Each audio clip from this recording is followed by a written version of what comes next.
കഴിഞ്ഞ ക്ലാസുകളിൽ നമ്മൾ 2 പാഠങ്ങൾ പഠിച്ചു കഴിഞ്ഞു. അത് ഏതൊക്കെയാണെന്ന് ആദ്യം ശിവം പറ. മാല പൊട്ടിപ്പ്. സത്യം പറ. സത്യമനാശനെ അതിലാദ്യം പഠിച്ചത്. അതല്ല, ഇനി സത്യം പറ. തെളിച്ചു പറ. പിടിച്ചു പറീ.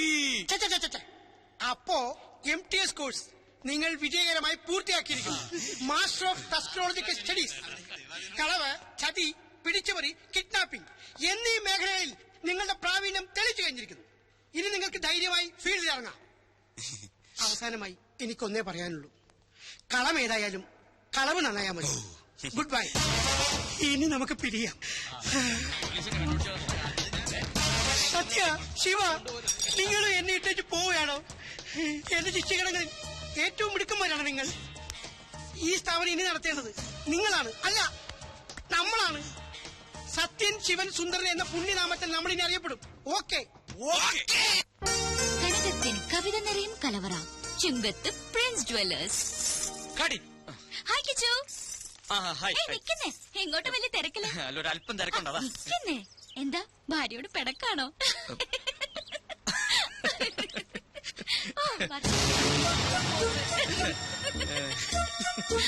അത് കൊള്ളാം. ഡൽഹിന്ന് ഫാക്സ് വന്നിട്ടുണ്ട്. 7 സീസിന്റെ കോൺട്രാക്ട് കൺഫേം ആക്കിന്ന്. അതൊന്നും പറഞ്ഞ പറ്റില്ല. എങ്ങനെയാലും അത് ശരിയാണ്. സാറ് വേറെ എവിടെയോ ആണല്ലോ. വർമാജി, പണവും നേരവും പാഴാവുന്നതല്ലാതെ ഒരിക്കലും ഇവളൊന്ന് പിടിതരുന്നില്ലല്ലോ. അതാ പെങ്കൊച്ചിന്റെ കുഴപ്പം കൊണ്ടൊന്നല്ല. പിന്നെ അന്നപൂർണേശ്വരി ശാപം കിട്ടിയ ഒരു മുനിയുടെ കഥയുണ്ട്. ഇഷ്ടഭക്ഷണങ്ങളെല്ലാം മുന്നിലെത്തും, പക്ഷെ ഭക്ഷിക്കാനുള്ള യോഗമില്ല. ഇങ്ങനെ തൊടാതെ ഇങ്ങനെ തൊട്ടാ മതി. കാര്യം എന്നാ അങ്ങനെ തൊടാം. രാവിലെ ഷൂട്ടിങ്ങിനായി കൊച്ചിങ് വരും. അപ്പൊ സാറ് തിരക്കില്. സാറ് ഫ്രീ ആവുമ്പോ കൊച്ചു ഹോസ്റ്റലിലെത്തും. പിന്നെങ്ങനെ? തെളിച്ചു പറ. ഞാനൊരു പ്ലാൻ പറയട്ടെ. ഒരു ഔട്ട്ഡോർ ഷൂട്ടിംഗ് പ്ലാൻ ചെയ്തൂടെ? ഇതിന്റെ ബാക്കി വല്ല ഊട്ടിയിലോ ബാംഗ്ലൂരിലോ പോണ്ടിച്ചേരിയിലോ മറ്റോ. അതാവുമ്പോ പെങ്കൊച്ചി 24 മണിക്കൂറും സാറിന്റെ കയ്യിൽ തന്നെ ഇരിക്കും. Varmaji, thank you very much. Great idea. Akhila, താൻ വളരെ ലക്കിയാണല്ലോ. എന്താ മനു? അഖില ചെയ്ത ആദ്യത്തെ ആഡ് തന്നെ നോർത്ത് ഇന്ത്യയിൽ ക്ലിക്കായി. പ്രഷസ് കണ്ടപ്പോഴേ കമ്പനി സാറ്റിസ്ഫൈഡ് ആയിരുന്നു. ഇപ്പതാ പുതിയ ഓഫർ. പക്ഷെ ഇത്തവണ ഫ്ലോറിലായിരിക്കില്ല, ഔട്ട്ഡോറാ. പോണ്ടിച്ചേരിയാ കമ്പനിക്ക് താല്പര്യം. ഞാൻ ഓക്കെ പറഞ്ഞു. നാളെ തന്നെ പുറപ്പെടണം. അല്ല, ഇത്ര പെട്ടെന്ന് പോണോന്ന് പറഞ്ഞാല് പിന്നെ ഞാനും അത് ചോദിച്ചു. പക്ഷെ ഇമ്മീഡിയറ്റ് റിലീസ് വേണമെന്നാണ് കമ്പനി പറയുന്നത്. അല്ല, എന്നാലും ഇയാളെല്ലാം പോയി അറേഞ്ച് ചെയ്തേ. പോയെ. രോഗി ഇച്ഛിച്ചതും പാല്, വൈദ്യൻ കൽപ്പിച്ചതും പാല്. അതുപോലെ ഇപ്പല്ലേ? മനസ്സിലായില്ല.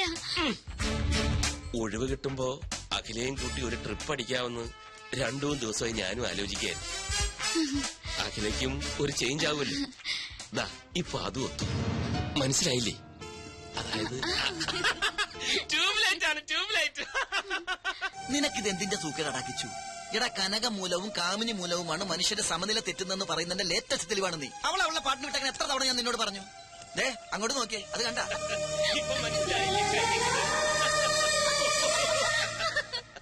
ആ സന്തോഷം നിനക്ക് കൊടുക്കാൻ പറ്റുമോ? പറ്റില്ല. എന്തുകൊണ്ട്? നിന്റെ കയ്യിൽ പണമില്ല. അവക്ക് വേണ്ടത് പ്രേമമല്ല, പണമാണ്. അതിന്റെ തെളിവാണ് ആ കാണുന്ന ചിരി. എടാ, നിനക്കറിയില്ല എന്തിനാ പെട്ടെന്ന് ഇങ്ങനെ ഒരു പോണ്ടിച്ചേരി ട്രിപ്പ് പ്ലാൻ ചെയ്തത്? എടാ, കുമ്പളം നടന്നത് കുരുവെടുക്കാനല്ലോ. പക്ഷെ നമുക്കെന്ത് ചെയ്യാൻ പറ്റും? നമ്മളൊക്കെ വെറും കോമാളികളാ, സർക്കസ് കൂടാരത്തിലെ ജോക്കർ. എടാ, പൂജ്യത്തിന് സ്വന്തമായിട്ട് വിലയില്ല. അത് 1-നോടോ 10-നോടോ 100-നോടോ ചേരുമ്പോ അത് 10ആയും 100ആയും 1000ആയിട്ടൊക്കെ മാറും. അതുപോലെ നമ്മളൊക്കെ വെറും വട്ട പൂജ്യം, വെറും വട്ട പൂജ്യം. അവന്മാര് പറയുന്ന ഒന്നും കാര്യമാക്കണ്ട. ഇനി 2 ദിവസത്തെ ഷൂട്ടിംഗ് അല്ലേ ഉള്ളൂ റജി. ഫിഷ് ഫ്രൈ ഒന്നും കൊടുക്കണ്ട, ഫിഷ് കറി കൊടുത്താ മതി.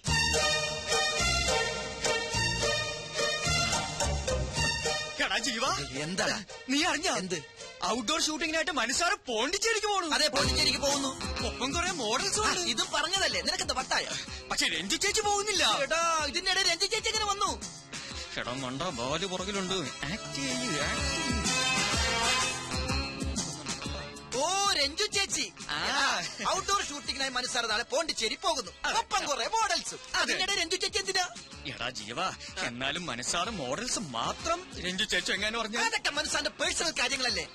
ആ ട്രിക്ക് രഞ്ജു ചേച്ചി അറിയാതിരിക്കുന്നല്ലേ നല്ലത്. പോണ്ടിച്ചേരിയിലോ കോയമ്പത്തൂരിലോ എവിടെ ആണെങ്കിലും പോട്ടെ.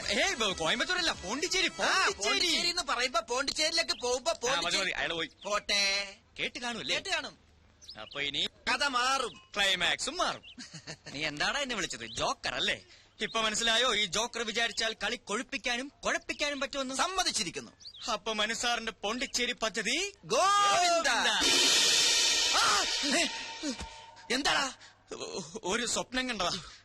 എടാ, ഇത് പോണ്ടിച്ചേരിയാണ്. ടെൻഷനൊക്കെ മാറ്റി വെച്ച് ഒന്ന് ഉല്ലസിക്കാനാണ് നമ്മൾ ഇവിടെ വന്നത്.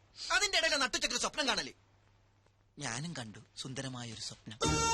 പോണ്ടിച്ചേരി ബീച്ചിലെ അഗാധമായ കടൽപ്പരപ്പിൽ ഒരു സ്വർണ്ണ നൗകയിൽ ഞാനും ഒരു ഫ്രഞ്ച് മദാമ്മയും മാത്രം. നൗക അകലങ്ങളിലേക്ക് ആടി ഉലഞ്ഞ് നീങ്ങും തോറും മനസ്സുകൊണ്ടും ശരീരം കൊണ്ടും ഞങ്ങൾ അടുക്കുകയായിരുന്നു. ഒടുവിൽ അതൊരു ചുംബനത്തിന്റെ വക്കോളം എത്തിയപ്പോ പണ്ടാരടങ്ങാനായിട്ട് നിന്റെ ഒടുക്കത്തെ ദുസ്വപ്നം. കിടന്നുറങ്ങടാ. ഞാൻ ബാക്കി കാണട്ടെ. പകൽക്കിനാവ് ഫലിക്കുമെന്നാ. എടാ, മനസ്സാറും അഖിലേ എപ്പോഴേ എത്തി. മുറി കയറി കഥ കൂടച്ച്. ഒരു മുറിയിലോ? 2 മുറിയില്. അത് പുറത്തുനിന്ന് നോക്കിയാല്.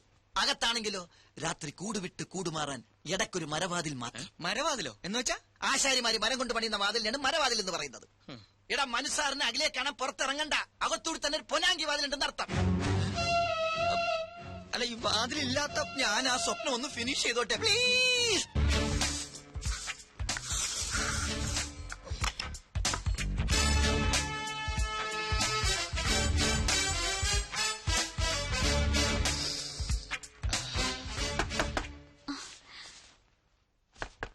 ആരാ?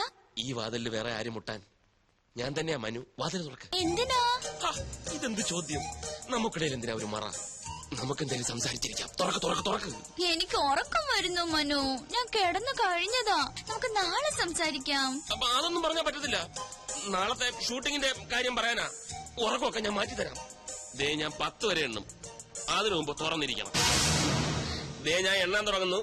1 2 3 4 5 6 7. അതിലേ വന്ന കൊച്ചു കള്ളി.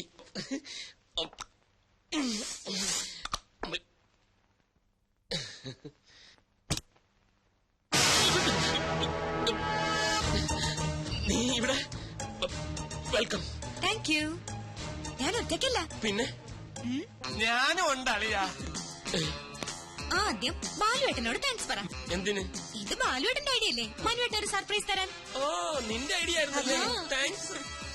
പെട്ടെന്നുള്ള പ്ലാനിങ് ആയതുകൊണ്ടല്ലേ അളിയന് രഞ്ജുവിനെ അറിയിക്കാൻ പറ്റാത്തത്. അതുകൊണ്ട് ഞാനൊന്ന് ഹെൽപ്പ് ചെയ്യാമെന്ന് വെച്ചു. ഏതായാലും ഹെൽപ്പ് വളരെ നന്നായി.